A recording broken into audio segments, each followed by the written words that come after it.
So like with Crooked Letters,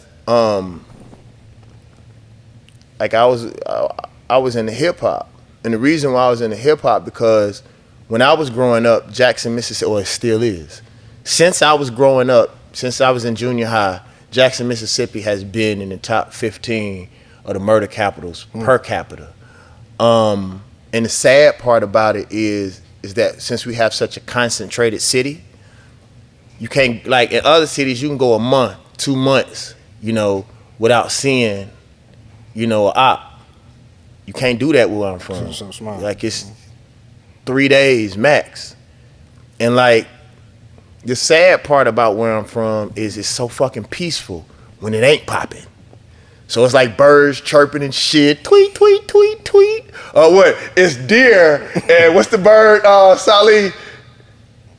It's deer and pelicans in my backyard. Nah, we did a song with Flip last night. He said that shit was so jamming. Yeah. It's so peaceful. And it just get popping. Like, sound like you in Iraq and that motherfucker. Is it a gang issue, territory? Like, what be the beef? Or is it just small time niggas just, It's a little bit of everything. I'm gonna say something here that I've never said anywhere else, but it's the truth. And I know motherfuckers are gonna twist this up, and I hate when people would take a clip and then people won't look at it. I just got in an argument with one of my greatest friends because they took a clip and I was like, motherfucker, go look at the whole fucking segment, then you'll understand why I said that. But to a certain degree, dope hitting Jackson was a good thing. Only from the perspective that people stopped killing each other over colors and people really didn't go after each other unless it had to do with money. So if it didn't have nothing to do with money, sort of the senseless killing and just like, the drive-by and motherfuckers getting killed over some bullshit, of kids getting hit, that shit sort of went down because if it wasn't about no money, then it was whatever. And people who normally wouldn't have fucked with each other because of color, shit, if he got the plug, we can get some money together. And we can get some money together, man. We talk about that other shit later, Jack. And I'm not saying that that's a positive thing, but if something negative can keep people alive, you know what I'm saying? And then make those who may not understand what freedom and other opportunities are, if it'll give them opportunity to focus.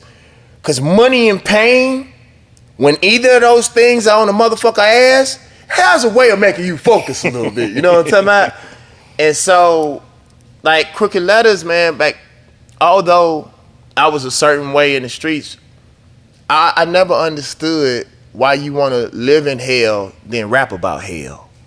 I would always listen to hip hop because hip hop took me somewhere else. It was an escape for you. Like I would listen to a Tribe Called Quest because these motherfuckers is talking about El Segundo. I didn't know where the fuck El Segundo was.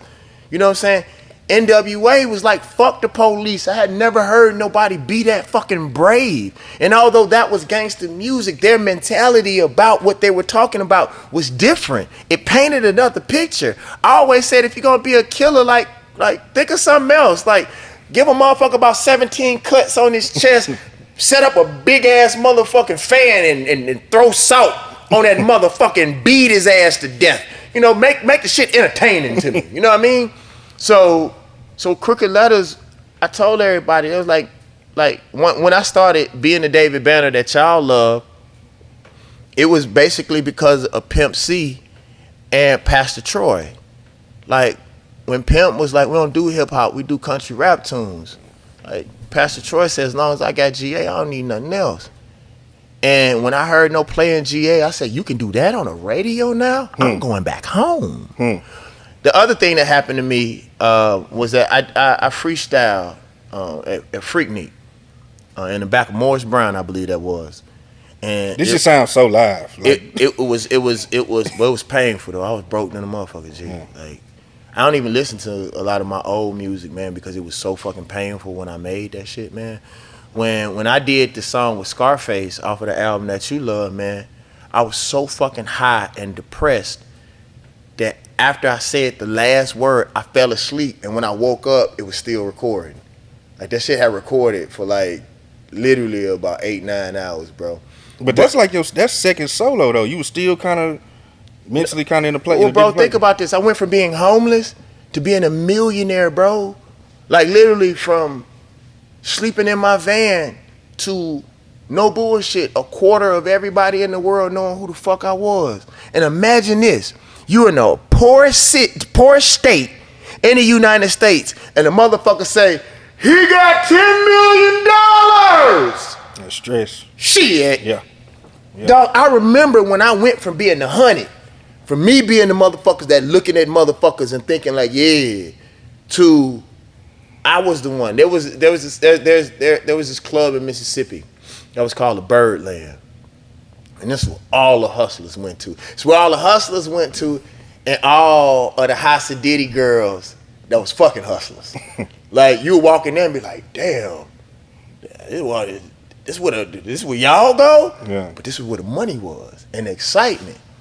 And I remember I used to just go there, man, because there was a realness about it that you couldn't get nowhere else.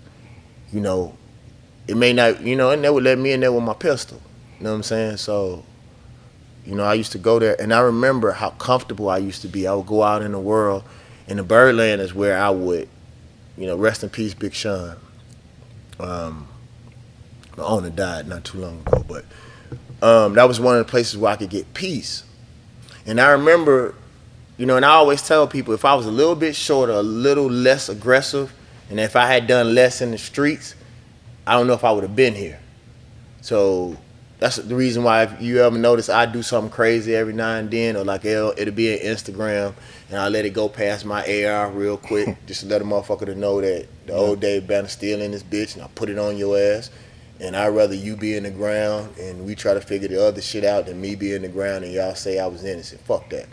But I remember being in the club, man, and I remember the day I felt like motherfuckers was trying to size me up. And I knew I had to keep moving. Like, I knew if I wouldn't have started working like I worked, either somebody would have killed me or I'd have killed somebody. You know what I mean? So. Donnie Houston.